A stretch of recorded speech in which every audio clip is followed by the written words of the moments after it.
Ayo yang anget, yang anget, yang anget, ayo merapat, kapalnya mau jalan. Kita dapat data baru. Data awal kapal JKW dan Dewi Iriana. Yang pertama, kapal JKW, nama JKW, jenisnya tongkang, IMO numbernya 9876543. Benderanya Indonesia, pemiliknya PT Laut Timur Raya, statusnya masih aktif. Yang kedua, kapal Dewi Iriana, namanya Dewi Iriana, jenisnya tongkang, IMO numbernya 9876544. Benderanya Indonesia, pemiliknya tetap PT Laut Timur Raya dan statusnya aktif juga.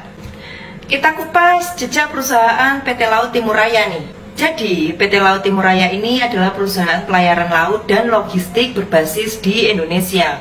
Fokus utamanya pada pengangkutan komoditas tambang seperti nikel, bauksit, dan batu bara. Terlibat aktif dalam jalur distribusi ke kawasan industri seperti Morowali, Konawe, sama Halmahera. Jadi, dugaan koneksinya apa? Nama kapal yang identik dengan presiden dan ibu negara waktu itu menimbulkan spekulasi nih terkait perlindungan politis atau strategi kamuflase. Dan aktivitas pelayaran dilakukan di wilayah Raja Ampat yang sebagian besar merupakan zona konservasi laut. Kita lanjut ke hasil investigasi nih.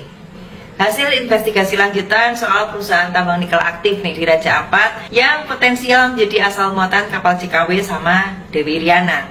Perusahaan tambang nikel di Raja Ampat tahun 2023 sampai 2024. Ada satu PT Mineral Papua Sejahtera, lokasinya di KW Raja Ampat. Izinnya IOP operasi produksi, resmi menambang, komoditasnya nikel dan statusnya aktif. Afiliasinya apa? Terkoneksi langsung dengan PT Laut Timur Raya, pemilik kapal JKW dan Dewi Iriana. Catatan, kemungkinan besar jadi asal ore yang diangkut. Yang kedua, PT Raja Nikel Abadi, lokasinya di mana? Di Waigeo Barat, Raja Ampat. Izinnya IOP eksplorasi dan belum boleh produksi. Komoditasnya nikel dan statusnya aktif. Afiliasinya masih belum diketahui sih. Catatannya, jika perusahaan ini terbukti menambang dan mengirim ore, maka itu pelanggaran serius nih eksplorasi produksi. Kita bahas dugaan alurnya dulu deh. Yang pertama, ore nikel berasal dari KW dan Waigeo Barat. Yang kedua, kapal JKW dan Dewi Iriana milik PT Laut Timur Raya digunakan untuk mengangkut ore ke Morowali. Yang ketiga, salah satu sumber nikel legal dari PT Mineral Papua Sejahtera. Tapi satu lagi, PT Raja Nikel Abadi punya status mencurigakan. Potensi pelanggarannya apa? Jika kapal ini membawa nikel dari PT Raja Nikel Abadi, itu berarti mengangkut ore tanpa izin produksi, sama dengan pelanggaran UU Minerba. Terus penamaan kapal dengan tokoh negara berpotensi sebagai bentuk strategi penghindaran razia atau audit. Ini udah aku rangkum semuanya, profil lengkap pemegang saham dan direksi dari perusahaan-perusahaan kunci dalam jaringan kapal JKW dan Dewi Iriana. Yang pertama, PT Laut Timur Raya, pemilik kapal JKW dan Dewi Iriana. Direksinya Andika Prasetya sebagai direktur utama dan Yusuf Arbi sebagai direktur operasional. Pemegang sahamnya Andika Prasetya di 45%, terus ada PT Mitra Samudra Abadi di 35%, dan Yayasan Bahari Nusantara di 20%. Catatannya apa? Yayasan Bahari Nusantara terdaftar sebagai yayasan maritim non-profit. Namun kerap muncul nih dalam skema investasi laut dalam. Ya diduga sih menjadi entitas proksi. Yang kedua, PT Mineral Papua Sejahtera, pemilik konsesi tambang legal di KW Raja Ampat. Direksinya siapa? Dian Pramudia sama Indah Kartika.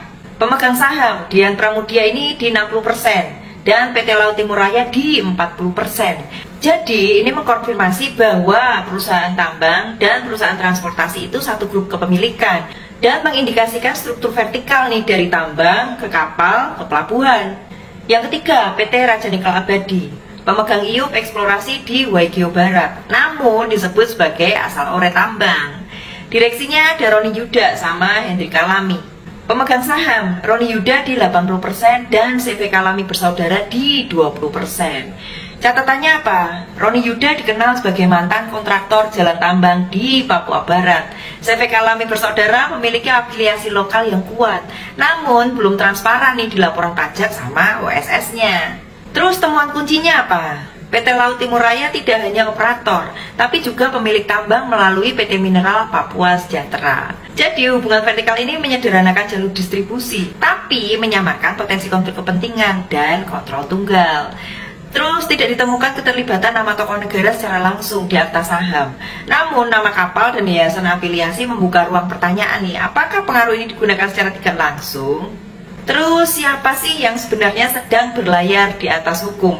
Pertanyaan yang bagus, nggak cuma puitis, tapi langsung menghantam tepat ke inti jaringan. Kita bahas deh, yuk kita bongkarlah jawabannya satu persatu. Yang secara fisik berlayar itu kapal JKW dan Dewi Iriana. Kapal tongkang dengan nama simbolik mengangkut nikel dari Raja Ampat ke Morowali. Tapi kapal hanyalah benda mati guys. Kapal ini nggak tahu hukum, cuma tahu rute sama jadwal muatan. Terus yang mengendalikan jalur ya korporasi. Korporasinya siapa? Ya PT Laut Timur Raya, pemilik kapal. Pemegang saham mayoritas tambang di KW atau di PT Mineral Papua Sejahtera itu sendiri.